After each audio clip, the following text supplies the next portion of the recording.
आज हम जीके के इम्पोर्टेंट टॉपिक पढ़ेंगे जो कि हर एक एग्ज़ाम में आते हैं, चाहे वो एसएससी का हो या एचएससी का हो। इनसे संबंधित एक क्वेश्चन या अलबत्त 2 या 3 भी क्वेश्चन भी आते हैं, तो हमको पक्का ये एक बार दोहरा के ज़रूर जाना है पेपर से पहले। सबसे पहले पढ़ेंगे हम जो कर्क रेखा है वो भारत के 8 राज्यों से होकर गुजरती है।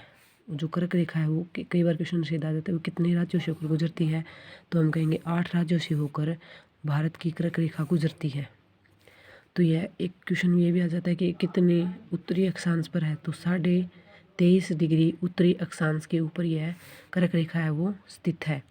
फिर क्वेश्चन ये आता है कि जो कर्क रेखा है वो कौन कौन सी 8 राज्यों से होकर गुजरती है भारत की, तो इसकी ट्रिक है मगरमच्छ झपटेगा। मगरमच्छ झपटेगा, तो इसको याद रखना। देखो, मैं से मध्य प्रदेश, ग से गुजरात, र से राजस्थान, मैं से मिजोरम, छ से छत्तीसगढ़, जै से झारखंड, पै से पश्चिम बंगाल और ट से त्रिपुरा। ये क्वेश्चन एक बार ज़रूर याद रखना है, मिजोरम वाला। क्यों? क्योंकि कन्फ्यूज़ करने वाला मैं से मिजोरम, इसकी जगह कई बार क्या देता है, मेघालय दे देता है, जिससे कि बच्चा कन्फ्यूज़ हो जाता है। इसलिए इसको इम्पोर्टेंट याद रखना है, क्योंकि इस मैं से क्या है मिजोरम, और ये 8 राज्य हैं जो जिससे क्या है भारत की कर्क रेखा गुजरती है, भारत से कर्क रेखा गुजरती है।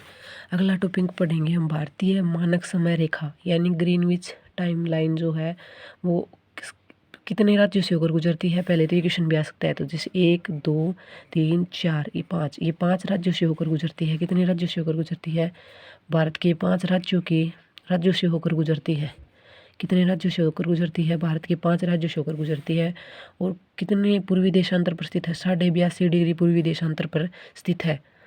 इसकी ट्रिक है आंधी में छत ऊपर उड़ी। आंधी में छत ऊपर उड़ी, इनको 1-2 बार दोहराएंगे तो ये याद हो जाएगी। जैसे है आंधी आंधी से क्या पढ़ेंगे हम? आंध्र प्रदेश, मैं से मध्य प्रदेश, छत से छत्तीसगढ़, ऊपर से उत्तर प्रदेश और उड़ी से उड़ीसा। ये इम्पोर्टेंट फैक्ट है, कई बार आता है कि देखो ज़्यादातर इनमें क्या है प्रदेश प्रदेश प्रदेश, 3 तो इसमें प्रदेश है, याद रखना। मैं वाले में भी क्या है मध्य प्रदेश, कन्फ्यूज़ नहीं होना है। फिर है थर्ड, दिल्ली सल्तनत के वंश, कई बार आता है कि इनके क्रम वाइज लगाएं, क्रम वाइज लगाने के लिए क्वेश्चन आ जाता है। इसकी ट्रिक है सख्त सा लूंडा। सख्त सह से स्लेव वंश, यानी इसको इंग्लिश में बोलते हैं स्लेव वंश, हिंदी में तो गुलाम वंश। कई बार ये क्वेश्चन आ जाता है कंफ्यूज करने के लिए। इसका दूसरा नाम है मामलुक वंश। कौन सा वंश? मामलुक वंश, ये याद रखना है, कई बार आता है। सेकंड है इसके गुलाम वंश के तुरंत बाद कौन सा वंश आया? खिलजी वंश। खिलजी वंश के बाद आया तुगलक वंश। तैसे यानी तुगलक, सा से यानी सैद वंश, लै से लोधी। तुगलक के बाद आया सैद, सैद के बाद आया लोधी। इस ट्रिक को भी याद रखना है, कई बार आता है। इसकी एक ट्रिक और होती है गुड़ तसड़े में, चाहे कौन सी भी याद रख लो जो अच्छी तरीके से अपने याद रहे। फिर है चौथा पॉइंट है भारत की सीमा से लगे देश। इसकी ट्रिक है बचपन में भूत, लेकिन हमको याद रखना है बचपन में बुआ।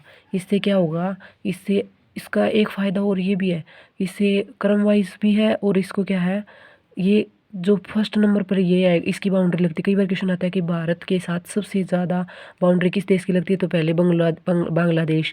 सेकंड नंबर पर किसकी लगती है? तो चीन की। थर्ड पे किसकी लगती है? पाकिस्तान की।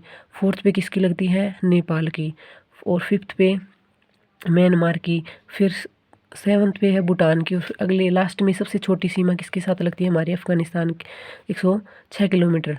तो ये हमें याद रखना है। देखो, ये बचपन में मूल बै से बांग्लादेश, जैसे चीन, पै से पाकिस्तान, नै से नेपाल, मैं से म्यांमार, भै से भूटान, और ऐसे क्या होगा? बुआ, यानी बुआ याद रखना है, क्योंकि इससे अच्छी तरह से बू से भूटान हो जाएगा और ऐसे अफगानिस्तान हो जाएगा। 106 किलोमीटर। इनसे संबंधित क्वेश्चन हमेशा आता है, इसलिए हमें और इम्पोर्टेंट फैक्ट आपको चाहिए तो नीचे कमेंट जरूर करना, और अच्छी लगे तो क्लास को लाइक और शेयर जरूर करना। धन्यवाद।